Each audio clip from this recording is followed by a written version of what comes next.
Gregory. All right, welcome back to the Entrepreneur to Entrepreneur Shift the Culture podcast. It is a new day. I am feeling wonderful. It is nice and cool in here. Travis is on his phone. What you doing, Travis? You shared a video? I just shared it. Okay, I hope so. You could get, He ain't messaging somebody on there. Look at his phone and see if he ain't messaging somebody. The phone is down. The phone is down. All right, we are back in the building. It's me, myself, Gregory Collie. You all know me. Travis Miller, Mr. Travis Miller Webb, and we have a special guest in the building today, Mrs. Keisha. Let me not say Mrs. Look at me trying to marry you off. Jesus, trying to marry you off. I apologize. Miss Keisha Oliver, welcome to the Entrepreneur to Entrepreneur Shift the Culture podcast. It's a pleasure having you. Please give the people a little background on you, what it is exactly you do, so that they can, become acquainted.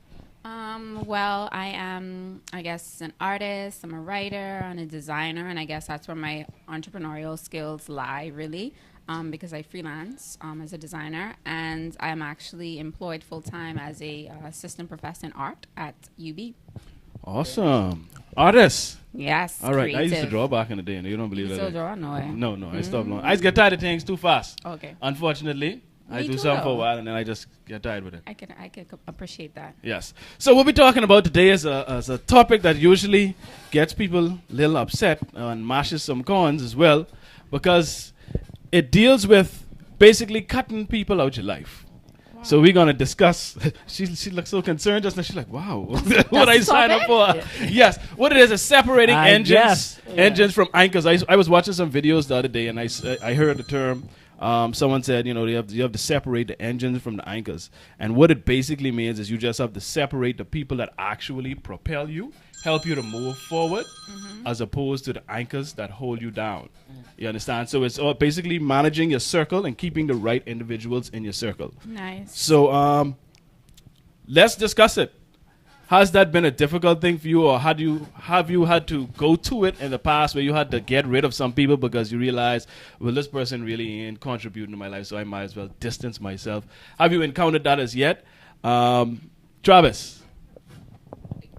Kinda. I mean, yes, obviously, but not as aggressive as, bun this way. Like, Bun this way. I think over time, when you are doing different things, you obviously resonate with who is about that life, who is supporting you, and then who isn't. And I think over time, it's like, for me, it's like, okay, obviously this person is about that life. You feel the love, you feel the support, and you kind of work and you stick to those people. And usually the people who don't do that, they kind of, you slowly move away. Like, you start giving, I think I cut off in a way where I stopped giving that energy in that particular area, kind of passively. And I guess they kind of get the message over that, or it's just like it just cuts clean. But I don't ever think I had a very aggressive thing where it's like, bun this way. So you just slowly just distance I yourself. don't think I burn bridges per se, but I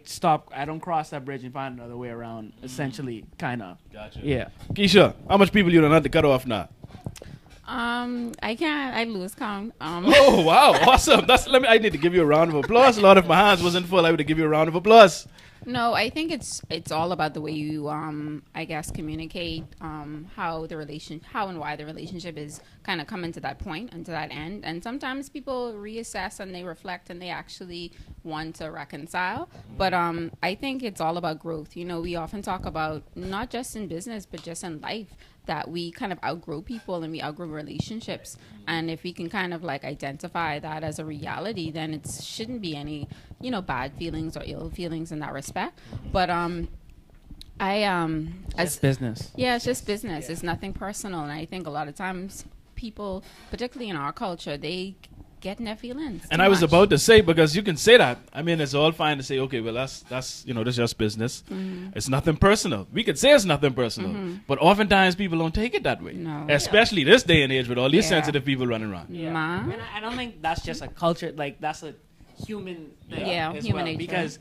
Because even with that, when someone is an anchor who you don't think would have been an anchor, you get caught up in your feelings too. It's like, wow, like I didn't expect that person to like not support me or not be this thing, and you kind of get emotional. But I think when more of that happens over time, you get comfortable with that being like, okay, it's it is what it is. You get less sensitive on that, I guess. Yeah. Go ahead. Sorry, I was actually gonna mention this article I wrote a couple weeks back, kind of paying tribute to Cleophas Adderley and talking about like his life's work and how we can learn so much from him and the legacy he left behind. And one of those points was like mentorship. And I spoke about like how I feel Bahamians and people, particularly in the creative industry, hold back from mentorship because they are fearful that their mentees, their proteges are going to kind of outshine them. And so oftentimes like we cut off people because of that. We fear the threat that they will become when we collaborate with them, work with them. And so oftentimes you see that's what happens because we're just too afraid, like we're not confident enough in what we do. And so we burn bridges that we don't even have to burn out of fear. So yeah. Yeah, I think, and it's crazy you say it too. One of my favorite poems, Desiderata, is a part in it that says there'll always be a person greater and lesser than you, right? Always. So I think to avoid that, like getting in your feelings because of or you don't want to do help somebody, rather, it's like you can't approach like that because you will be like the top star one day and just as easily that spot could get taken. That's just a reality. It's a cycle. It's something you can't really stop, and I think that compounded by the fear of people thinking that they'll lose a spot is just worrying about like it's energy that you really don't need to waste. Is like it's shifting that from competing, I guess, and really just trying to better yourself. Because once you just like say, okay, I'll improve myself, there's really no competition per se, or you felt like this person do you wrong or you got to cut this person off, because at the end of the day it's really you versus you. And I think everybody's happy that way. I think that if you approach life that way. Well, let's discuss who are often the anchors, and we know who these people is. Go ahead, Greg. Oftentimes, these are the people closest to you. Lay that bullet list. Family, Yeah. close friends, or who you thought were close friends, but it often starts with the family. And I was just watching, I was rewatching because I watched it before, but this documentary about professional athletes and why they go broke so fast when you make basically tens, sometimes hundreds of millions of dollars, and they end up broke 5 years out of the league. And what it basically tied to was this circle of anchors, close family members. And I mean, as this close business idea. You know what I mean? exactly. But not just that, as close to, it was so bad, as close to your mother, right? One player's mother actually told him, well, not told him, but requested $1 million she wanted as payment for raising him. Wow, that's crazy. Cool. Yeah. So let's discuss. Wow. Have you guys experienced any close family members or close friends that you guys were tight, most of your life, and then all of a sudden you recognize that well, maybe this person isn't the best to be in my circle if I want to go to another level. Like, have you identified any of these persons within your close friends or family? Well, I want to say this. I mean, I noticed, and I completely overlooked it initially when you use the term anchor. I feel like anchor is like a really like substantial word. It's not just like the person's there, they exist, and they're walking with you through your journey, but they are always dependable, because that's what the anchor is meant to be. And I feel like for me in my journey as both a creative individual, as an entrepreneur, like my mother and my sister, they've been my anchors, because no matter... In a positive sense. You mean in a positive sense? Yes, Nah. but like anchor in that, yes. So what are we saying anchor is? Okay, is it a weight that is keeping you back? Exactly. That's what it is. Okay. It's the From the term that he heard. right. So he's Yeah. using Right. that In this But I get context, that context yeah. as well, yeah. Usually the anchor is, what you mean in the good sense, is the person that keeps you grounded, Yes. holds you down, keeps you or whatever. But So- in this context, it's actually the object that is stopping you from moving, Okay. from progressing, from moving forward. So the anchor is stuck in the sand and you can't progress, as opposed to the engine that propels you and moves you forward. You see? Okay. So that's what I mean when we say anchor in this context. Okay. So Travis, you had something in mind? Because I'm... No, I mean, in this context, no, I haven't had anybody close to me that I was like completely like forget this person. There have been times where I had challenges with family and friends where we didn't see eye to eye, right? But at the end of the day, I don't think, at least for the type of friendships I had with those people that I had issues with, it wasn't anything like I lost love or anything like that. At the end of the day, like you might get in a super crazy argument with like a close family member, but you don't really like, you just put yourself in a position where, okay, they don't understand where I'm coming from with this. Let's separate those two from being together.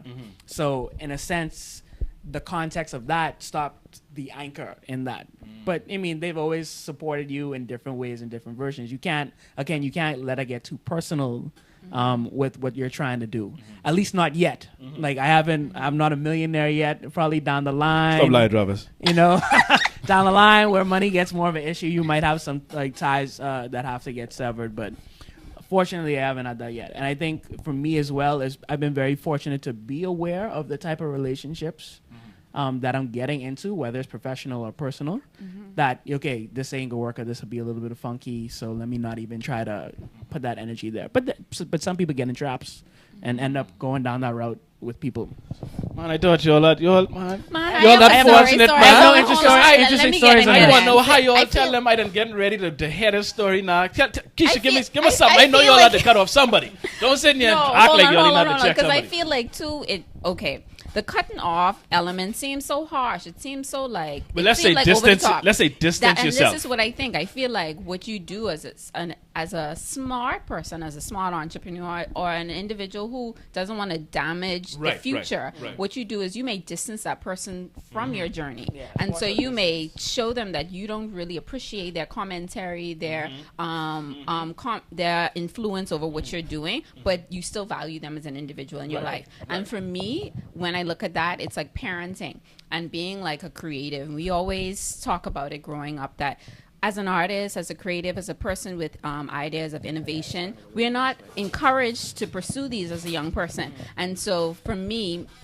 my dad, he's a prime example of that. He believes in this kind of like white collar profession, being a doctor, lawyer, that sort of thing. And so it was my mom who encouraged me to do what you want to do, because once you do that, you'll be happy, you know? And so for me, I had to kind of hold fast to what she was saying, because I knew that that's where my happiness lie. I love and respect my father, but I know when it comes to issues that relate to my career and my future and my interests, that he may not be as supportive. So I can't really lean on him for that sort of. And did you have that discussion with him? Like, did you let him know how you felt with regards to? I think not in, because, with men, not meaning to sound sexist, but y'all could be in y'all feelings sometimes. And so it's the way you say it. The ego is a very... How did you say it? Egos are strong. How did you say it? I had to put my foot down, and I had to show him that even though I may not be an engineer like my older sister or a doctor like my younger sister, that what I am doing as a creative individual is just as important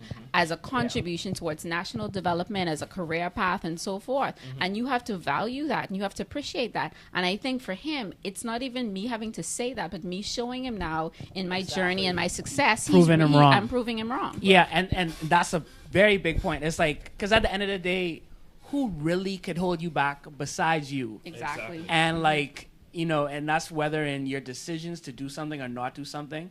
Like a lot of people, and it's easy to do that, because unless you like build that thing of knowing that everything really does ride and fall on you, especially if you're an entrepreneur, it's like your decisions are what makes you. So like, this particular person can hold you back. They may not see it eye to eye, but they're not really holding you back. Right. They may say some smirks, and they might do some things that drain energy, but at the end of the day, it's like, you have to get to the point where you say, okay, I can't need this around. Like, this is not helping me progress. Let me separate myself. So it's really more of that separation versus cutting it off. I like, for me at least, I've never had it's a psychological or mental battle. It's like how you feel, because you don't want to offend them, or because you want to show them that you hold them some respect, or all those things get in. But like, all the professions are noble, and at the same time, it's like the things that we do today could be obsolete 5-10 years from now, and that goes from the noble professions to the creative professions. I think as a person who is an entrepreneur or a creative or whatever like that, you have to be comfortable, even though it is scary, that always evolves. So people who can't really necessarily relate to you from a creative perspective, they don't understand it, because it isn't, there's no blueprint for it. It's weird, it's uncharted territory, and they think this is what it was for 20 years, this will be it forever. Especially in this country. But nothing lasts. Nothing lasts. Because I have a similar story to Keisha, only it was the opposite. It was more so my mother not, believing And she was more the traditional, oh, you go get a job, you do it, whatever, blah, blah, blah. And my father was more, support, because he was an artist. Yeah. He was, he dabbled in entrepreneurship, so I guess he understood. But I'll never forget, it was my mother, I was telling her, this when I was doing music, still in music production. And, we had a discussion in the kitchen somewhere, and she's just looking at me dead face and like, but that's not realistic. Like, essentially telling me I wasted my time. It. They don't realize they're doing it until you say something. Right, like, and it's like, when I started this current business, and this was years later, she was, she felt some kind of way because I didn't tell her. Everybody telling her about what I do, and she doesn't know. And she, she asked me about it, and I was like, listen, in the past, I am not a fan of the reactions that I get from you when I tell you certain things that you may not support, and so I just decided not to tell you.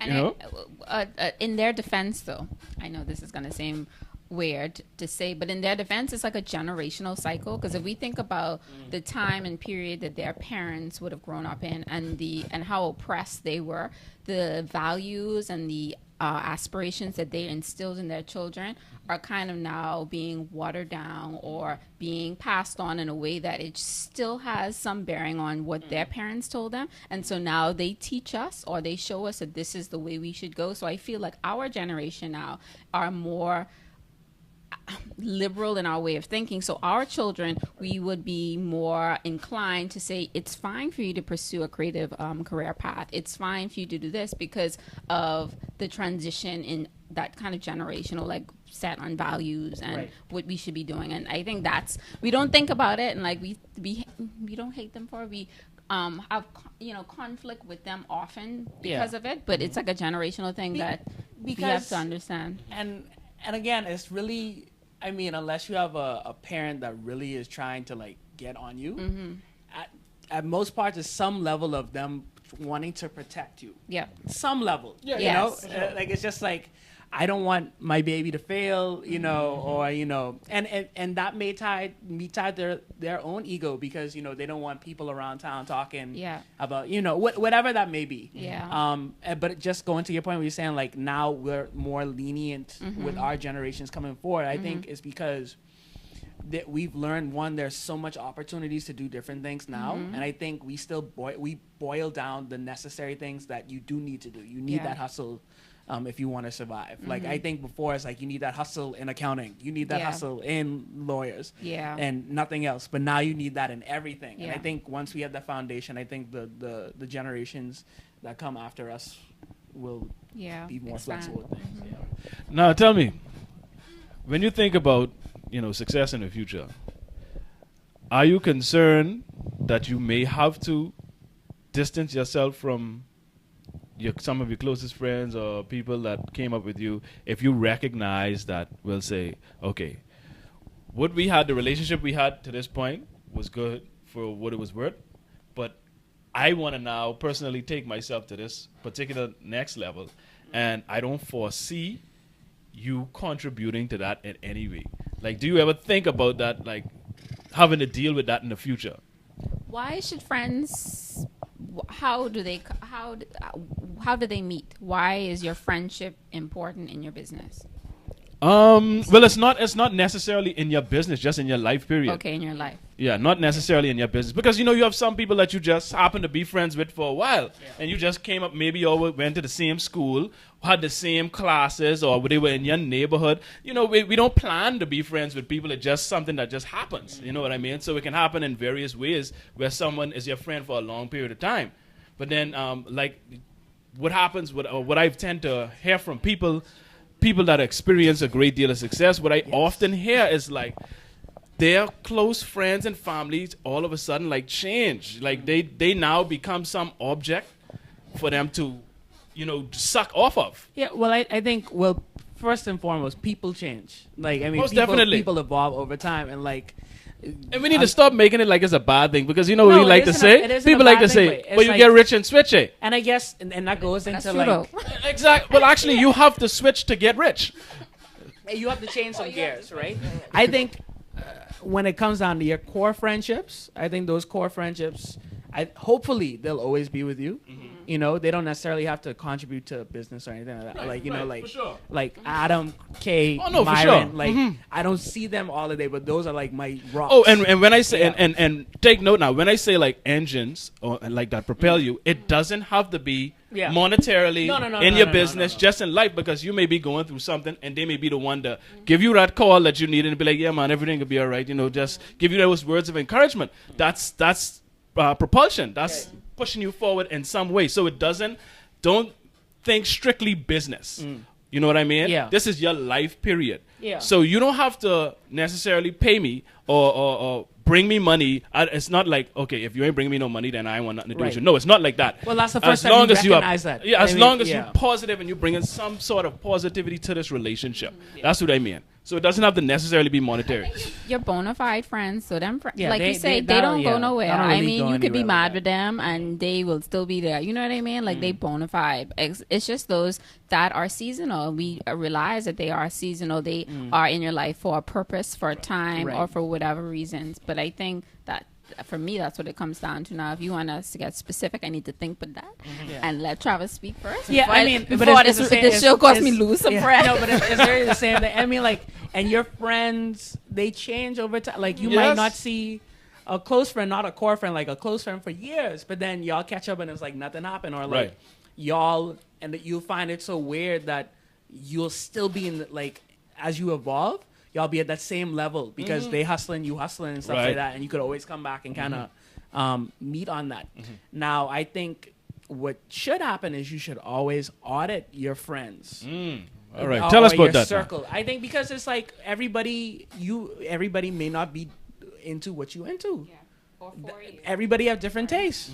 Everybody have different things, Sorry, and that's I'm for okay you. because we all share this world with everybody. Tell us, Travis, how do we conduct this audit? Give us Audit. some things. I need this Yes, list. tell us, give us a rundown of. I don't even think it's a big list. I think the biggest thing is like where are you spending your energy, and the energy are you spending, is it paying off and doing something else? You know what I mean? Like, is it really going into something else? Like, if you, and that could be business or just in general, if you literally are spending time with somebody and they make you happier, if you feel good, they give good advice. It may not necessarily be tangible things. That's positive energy. But that seems so selfish. That seems like it's a one-way thing. The friendship. No, is I mean, no, it goes both Okay. ways. You have to Okay. do that same, like, you have to do that same thing for that friend. Like, it's almost mutual. I think it really is only positive if it is mutual. And I pointed that out because sometimes that's what people are. That's what it comes down to. People can be very selfish. We Yeah. live in a very selfish You can age. say like, and oh, so- let's spend this time together, like peace. And you I'll gotta see you be in 3 weeks. And you gotta be careful Yeah, too yeah. when you say like, do they make you feel good or do y'all have fun? Because you could have fun doing drugs in the club with strippers. so No comment. So I mean- it don't be careful. Yeah. Careful that this Yeah. person, because this may be the most fun person you Okay. know. Yes. And Okay. you'll every time you'll go, you'll have a good time. But when you all go and have a good time, Right. you end up spending tens of okay, thousands of that's dollars. You end up drinking, driving drunk, like something Right. happens as a result. But you had a great time. But Yeah. but again, it's like that's a surface level thing. And that's why you got to take it to a different level of awareness. Now, nothing's wrong with having fun and stuff like that. Right, of course. But if you have a bigger goal and be Yeah. like, okay, what am I trying to get to? If you go to the club and party and stuff like that, but what is it for? And you can't answer that question, then maybe you need to check that situation and kind of change and switch that up. So it's important to keep that Yeah. macro vision. Yeah, it's in- like, okay, in what sight. Like, am look I at the big I'm picture. spending $1,000 a week.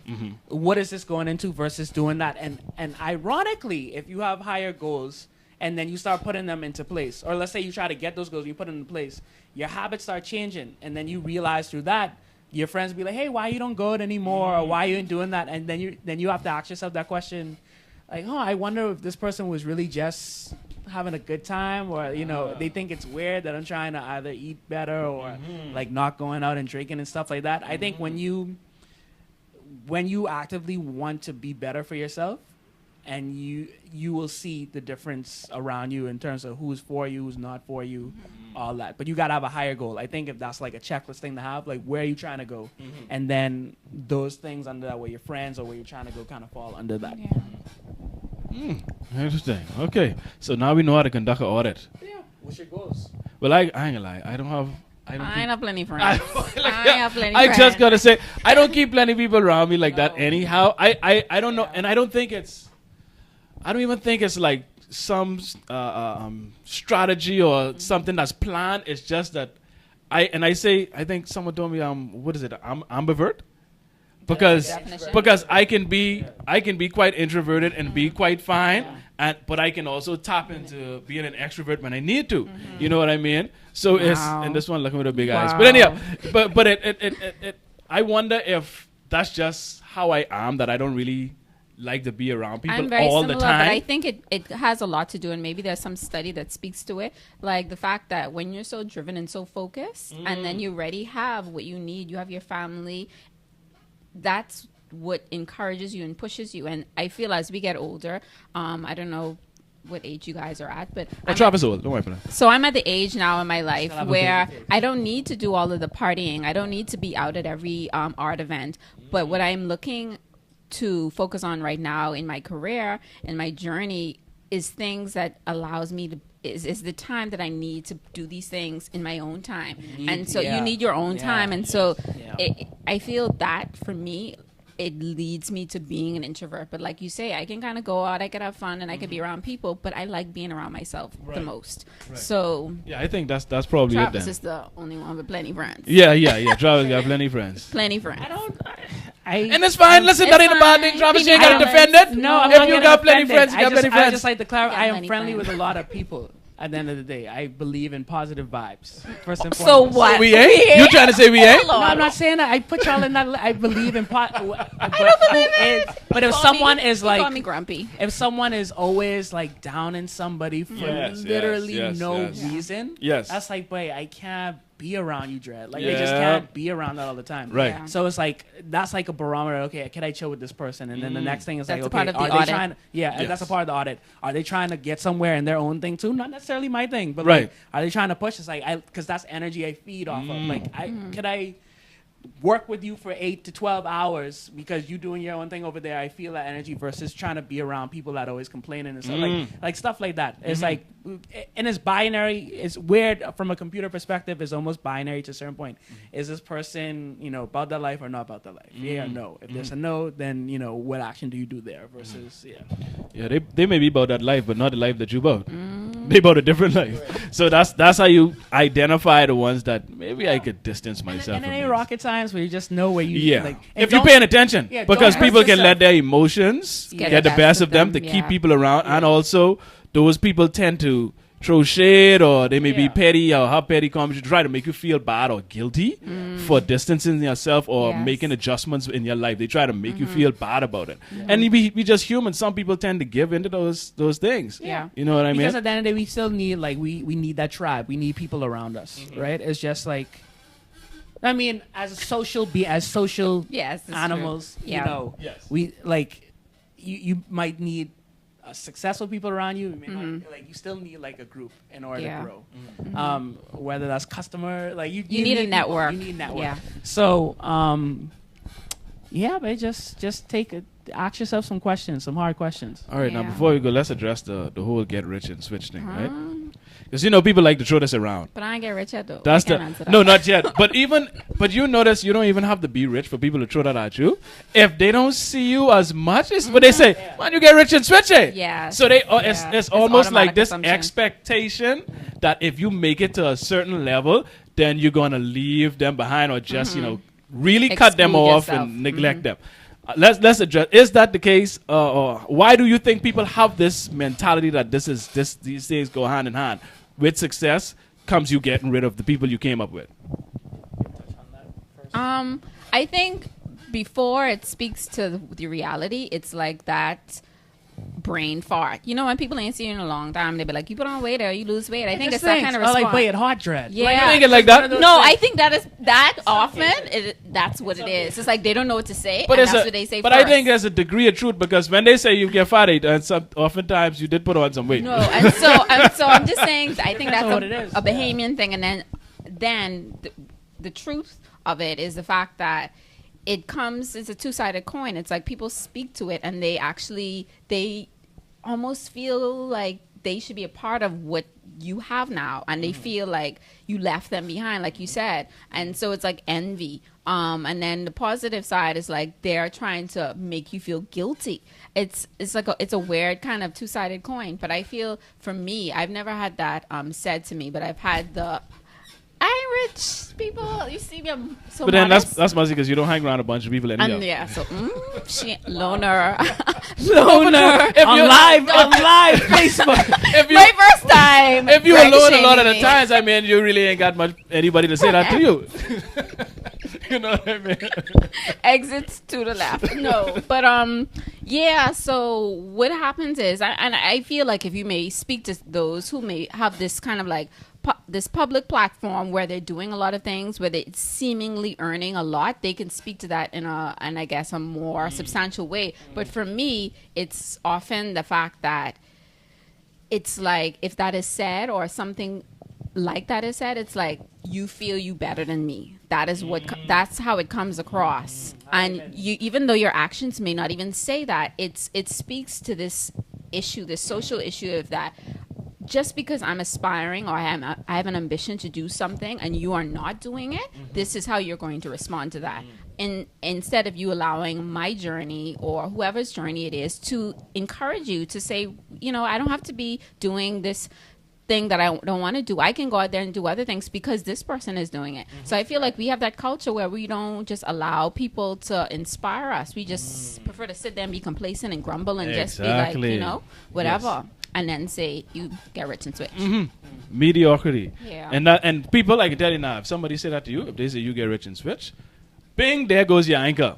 That's an easy call, quick, fast, in a hurry. I don't even Let me read that deep into it. But well, you ain't got to read that's why deep you have into plenty it. friends. No, I mean, okay. Okay. And I have someone says that, right? Right. You know, okay, you did not get rich. You did not switch. Just roll it off. Like, it's like, hey, okay, it's just a thing, blah, blah, blah. Does it affect you? Is it stopping you from doing what you're doing?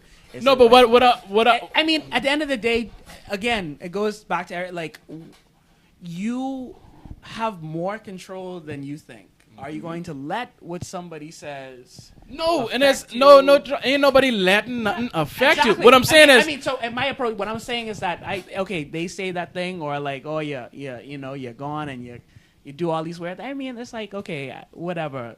How was your day to day? all I'm saying is that's just a flag. That's an identifier. That's all we saying. You know, we ain't saying that. Okay, your good friends could say they could joke and say the same thing. Well, you would know.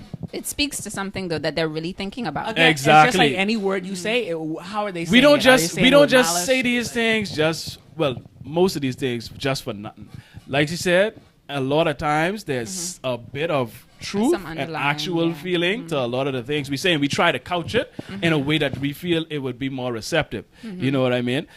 Well, if that is the case for those cases, then obviously they feel more of a way about it than I do. But no, right, exactly. But it just speaks to a perspective that someone has, and it shows you how they're looking at certain situations, so it could help you in your decision making.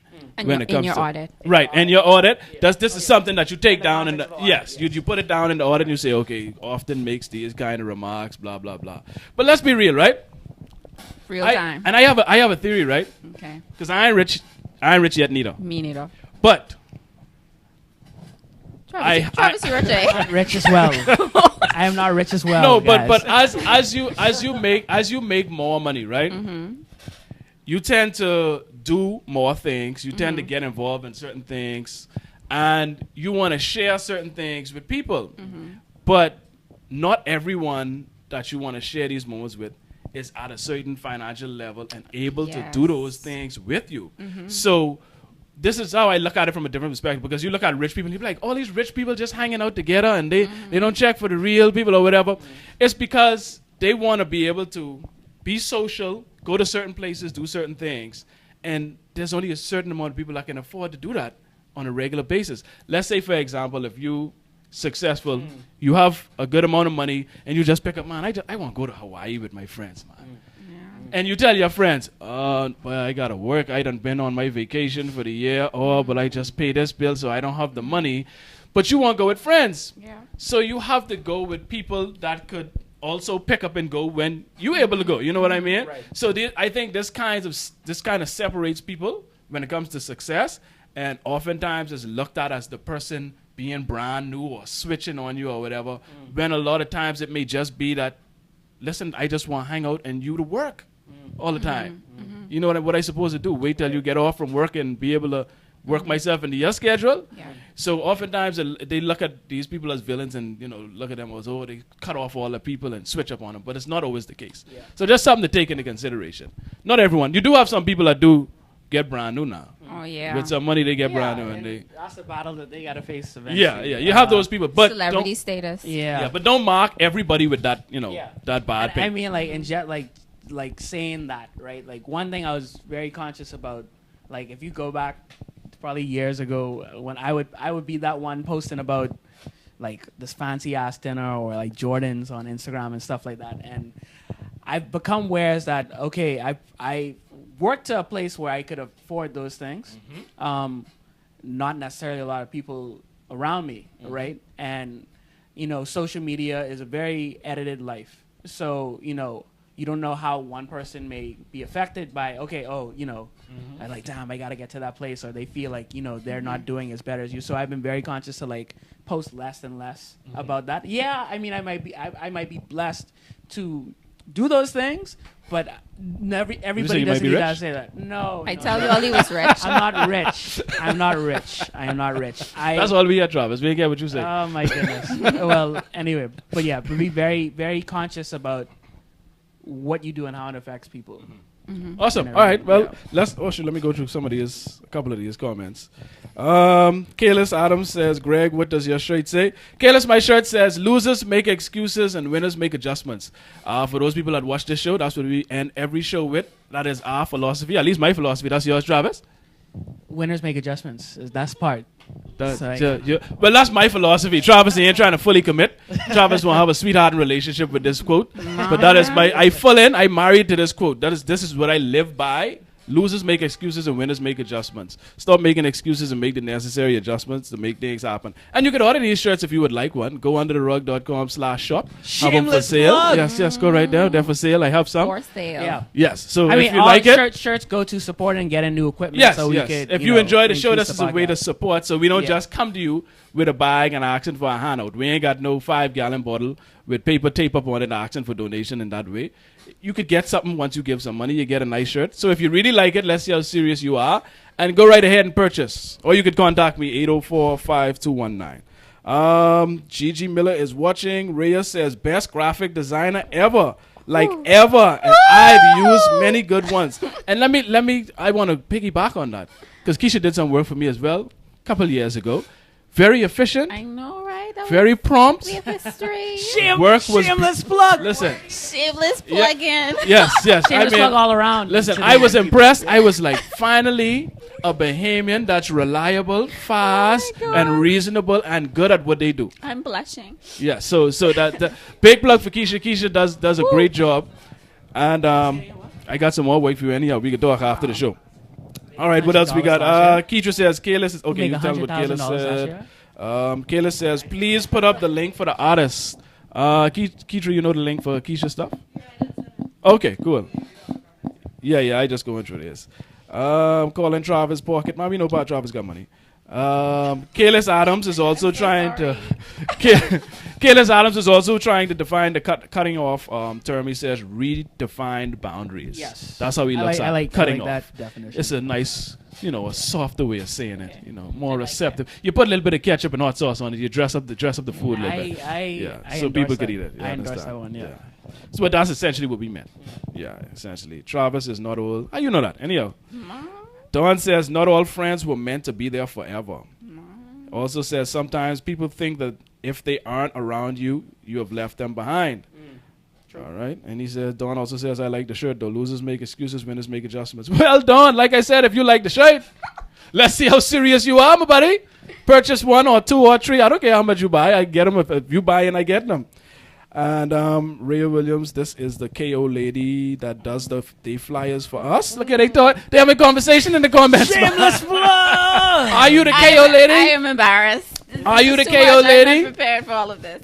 But just matter of fact, just give us all of your contacts and where we can find you on social media so that these people can experience what Rhea and I have experienced with your wonderful service. Man, these plugs are just beyond me. This episode is officially the most shameless I plugs. know, like what that is this we've about? had I was unprepared for in the this. episode. But I guess you can find me on Facebook and Instagram just by using my handle, which is Keisha Oliver. Spell that for the people, because I've been seeing people talking about someone can't spell no lately. So let's see. Let's spell that for the people, please. Keisha. Oliver, Oliver. And my email is keisha.oliver@gmail. So if you are interested in design services, reach out. Awesome. Thank you. Travis, you don't like to plug yourself anyhow. So, but I would like to do a shameless plug. Go ahead. You know, the improv comedy thing that we've been working on. The Spot. Yes. We are kicking off soon. We got a few more practices. The Pipiness. Yes. We got a few more practices, and we are having 2 shows this year, August 12th, August 19th. So shameless plug on that. I'll probably do it on another episode down the way, but we're excited. Yeah, it's a great show. I attended last night, one of the nights last year, and I had a great time. It was very funny. Like I said, the Pipiness stood out to me. Yeah, he's great. He coming back, right? The most Pipiness coming back? Yeah. All right, but I'll be there. I was coming anyhow. Yeah, I was coming anyhow. Okay, so that's Dawn says, put him down for 2 straights. I get it on record, Dawn. The people on Facebook hear you. On SoundCloud, hear you. On iTunes, hear you. Dawn says he wants 2 straights. So we're going to hold you to that, Dawn. All right, folks, thank you. Thank you again, Keisha, for taking part in this conversation. It's been fun. Awesome. Yeah. Travis? It was great. As always. Thank you. As usual. Yeah, it was very dope. As usual. Good. Thank you so much. We appreciate it. And like we end every show, I should just stand up and just show them the shade. Yeah. No, I got to say it too, because people on SoundCloud, they can't see you, see? People on SoundCloud only can hear. So I can say it too. Losers make excuses. Winners make adjustments. Stop making excuses. Make the necessary adjustments. If you want it bad enough, you'll do what it takes to get it. And we out. Peace.